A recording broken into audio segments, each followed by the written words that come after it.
Subramaniam thought for the டே. 1986 ஒரு plane வந்து hijack பண்ணி பாகிஸ்தானில் ஹைஜாக் பண்ணிட்டாங்க. ஹைஜாக் பண்ண போது அந்த ஃப்ளைட்டில் ஒரு அட்டெண்டன்ட் இருந்தாங்க, ஏர் ஹோஸ்டஸ் இருந்தாங்க. அவங்க பேர் நீரஜா பனாட். அவங்க வந்து என்ன பண்ணாங்க அப்படின்னா, அந்த 300 பேரை காப்பாத்துறதுக்கு அவங்க வந்து ரொம்ப பாடுபட்டிருக்காங்க. எந்த மாதிரி பாடுபட்டிருக்காங்க அப்படின்னு பார்த்தீங்கன்னா, அந்த ஹைஜாக்கர்ஸ் வந்து அவங்களோட எய்ம் வந்து அமெரிக்கன்ஸை வந்து டார்கெட், மெயினாக வந்து அமெரிக்கன்ஸை டார்கெட் பண்ணணும்னு பார்த்துருக்காங்க. அப்போ இவங்க என்ன பண்ணியிருக்காங்க அப்படின்னா, அந்த 300 பேசஞ்சர்ஸோட பாஸ்போர்ட் எடுத்து எப்படியாவது வந்து ஃப்ளஷில் வந்து அவங்க ஃப்ளஷ் பண்ண ட்ரை பண்ணியிருக்காங்க. அதுக்கப்புறமே 2-3 நாள் வந்து அந்த ஹைஜாக்கர்ஸோட பேசி பேசி பேசி அவங்களுக்கு வந்து இந்த மக்களை வந்து காமாக வச்சிருக்க அவங்க பார்த்துருக்காங்க. அதுக்கப்புறமே ஒரு ஸ்டேஜ் வரும்போது எமர்ஜென்சி எக்ஸிட்டில் இவங்க எல்லா பேசஞ்சர்ஸுமே வெளியில் போகிறதுக்கு இவங்க ஹெல்ப் பண்ணியிருக்காங்க. ஹெல்ப் பண்ணும்போது இவங்க என்ன பண்ணியிருக்காங்கன்னா, நிறைய அவங்க டெரரிஸ்ட் வந்து ரொம்ப ப்ராப்ளம் கொடுக்க அவங்க ஷூட் பண்ண ரெடி ஆயிடுறாங்க இல்லையா, அந்த மாதிரி டைமில் கூட தான் ஃபர்ஸ்ட் ஓடி போகாமல் இருக்கிற பேசஞ்சர்ஸை காப்பாற்றுறதுக்கு அவங்க ரொம்ப போராடி இருக்காங்க. கடைசியில் வந்து இவங்களை சுட்டுறாங்க, இவங்க இறந்துடுறாங்க. இந்த கதை ஏன் அப்படி சொல்கிறேன் அப்படின்னா, எல்லாருமே எல்லா தருணத்துலையுமே நம்ம வந்து செல்ஃபிஷான வாழ்க்கை தான் வாழ்ந்துட்டு இருக்கோம். எல்லாருமே செல்ஃபிஷ் அப்படிதான் நம்ம சொல்கிறோம், அப்படிதான் நம்ம வந்து குழந்தைங்களுக்கு வந்து சொல்லி கொடுக்குறோம். ஓகே, இந்த உலகமே செல்ஃபிஷான உலகம், நம்ம நம்மளை தான் பார்த்துக்கணும், மற்றவங்க முக்கியம் இல்லை அப்படிங்கிற விஷயத்த நம்ம டைரக்டாவோ இன்டைரக்டாவோ நம்ம வீட்டில் வந்து சொல்லிட்டு இருக்கோம், காமனாக பண்ணிக்கிறோம். ஆக்சுவலி அப்படி கிடையாது, எல்லாருமே அப்படி கிடையாது. எல்லாருமே தான் மட்டும்தான் வாழணும், தான் குடும்பம் மட்டும்தான் வாழணும்னு நினைக்கிறது இல்லை. பல பேர் நம்மளை சுற்றி இருக்கிறவங்க நமக்கு தெரியாமையே, நமக்கு அது சீரியஸாக எடுத்து உணராமையே மற்றவங்களும் முக்கியம், மற்றவங்க வாழ்றது முக்கியம் அப்படிங்கிறது விஷயத்த வெளிப்படுத்திட்டே இருக்காங்க. ஆனால் நம்ம தலைக்குள்ள எப்பொழுதுமே நெகட்டிவான விஷயங்கள் இருந்துகிட்டே இருக்கிறனால நல்ல விஷயங்கள் நம்ம கவனிக்கிறது இல்லை. ஈவன் நம்ம தெருவில் இருக்கவங்க, நம்ம பக்கத்து வீட்டில் இருக்கவங்க ரொம்ப அன்பாக இருப்பாங்க, நமக்கு எவ்வளவோ விஷயங்கள் அவங்க வந்து உதவி பண்ணிட்டு தான் இருக்காங்க. இப்போ நான் வந்து நிம்மதியாக இருக்கேன் அப்படின்னா என் கூட இருக்கிற என்னோட ஸ்ட்ரீட்டில் இருக்கிற ஃபெலோ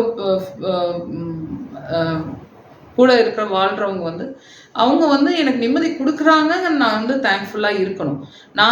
அவங்க ஒருத்தர் வந்து பிரச்சனைக்குரியவராகவே எனக்கு இருந்துகிட்டே இருந்தாங்கன்னா நாங்கள் இருக்கிற இடத்துல வந்து நாங்கள் நிம்மதி இல்லாமல் இருக்கோம் இல்லையா? ஸோ அந்த மாதிரி ஒவ்வொரு விஷயமும் மற்றவங்க செய்கிறத நம்ம அப்ரிஷியேட் பண்ணணும்.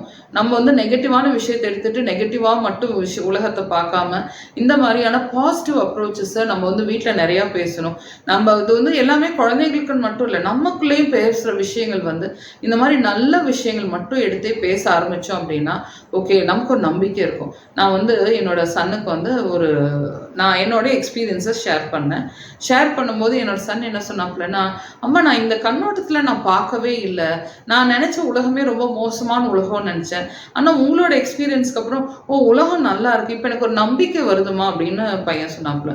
ஸோ அந்த நம்பிக்கையை நம்ம உலகத்துக்கு கொடுக்கணும். நம்ம நினைக்கிற மாதிரி நம்ம பார்க்குற 100 பேருமே கெட்டவங்க கிடைக்காது. ஒரு 100 பேர் எடுக்கிறோம் அப்படின்னா 80 to 85 பீப்புள் வந்து கண்டிப்பாக ரொம்ப நல்லவங்க, மற்றவங்கள தொந்தரவு பண்ணாமல் ரொம்ப நிம்மதியாக வாழக்கூடிய ரொம்ப அண்டர்ஸ்டாண்டிங்கான மக்களாக தான் இருக்காங்க.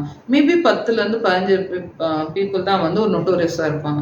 அந்த 10-10 இருக்கிற 15 பீப்புள் நொட்டோரியஸாக இருக்கிறனால நம்மளோட உலகம் கெட்ட உலகம்னு நம்ம நினைக்காம நம்மளோட இருக்கிற 85 மக்களோட இருக்கிற நல்ல விஷயங்களை பார்ப்போம். நல்ல விஷயங்கள் பார்க்கும்போது இந்த 10-15 பேர்கிட்ட எப்படி அவாய்ட் பண்ணுறதும் எப்படி வந்து அவங்கள வந்து நம்ம டேக்கிள் பண்ணுறதும் நம்ம கற்றுக்கணும். ஓகேயா? அதனால் அது மட்டுமே ஃபோக்கஸாக இருக்கக்கூடாது, நல்ல விஷயங்கள் அதிகமாக ஃபோக்கஸ் பண்ண ஆரம்பிக்கணும். வீட்டில் இருக்க சின்ன சின்ன விஷயங்களை அப்ரிஷியேட் பண்ணுங்கள். இன்னைக்கு வந்து அப்பா இது பண்ணியிருக்காங்க நல்லா இருக்கு, இன்னைக்கு பாட்டி இது பண்ணியிருக்காங்க இது நல்லா இருக்கு, பாட்டி இந்த மாதிரி ஒரு தாட் சொன்னாங்க இது நல்லா இருக்கு, தாத்தா இந்த மாதிரி தாட் சொன்னாங்க நல்லா இருக்கு, இதை வந்து நம்ம ஷேர் பண்ண ஆரம்பிக்கணும். முக்கியமாக லேடிஸ் வந்து இதை வந்து ஒரு கதையாக எடுத்துகிட்டு போகணும். ஒரு ஃபாதர்ஸ் வந்து கதையாக வந்து அவங்க குழந்தைங்களுக்கு சொல்லணும். நீங்கள் கதை அப்படிங்கிறது ஃபயர் டெய்ல் ஸ்டோரி இல்லை நம்ம வந்து எப்போ பார்த்தாலும்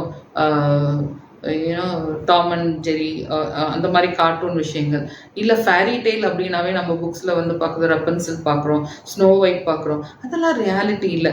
நம்ம கூட இருக்கிற விஷயங்கள், நம்ம வீட்டில் இருக்கிற ஒரு கிங் இருக்காரு, அந்த மாதிரி கதைகள் சொல்லி நம்ம ரியாலிட்டியை வேல்யூவோடு நீங்கள் எவ்வளோ சொல்லி தரீங்களோ, சொல்கிறோமோ சொல்லித்தரோமோ இல்லை பகிர்ந்துக்கிறோமோ, இதுதான் வந்து நல்ல தாட்டை டெய்லி விதைச்சிக்கிட்டே இருக்க போகிறோம். இந்த தாட்டை விதைக்கிறதுக்கு நான் ரெடியாக இருக்கேன். நீங்கள் ரெடியாக இருக்கீங்களா? நீங்கள் பார்த்துக்கோங்க. ஓகேயா?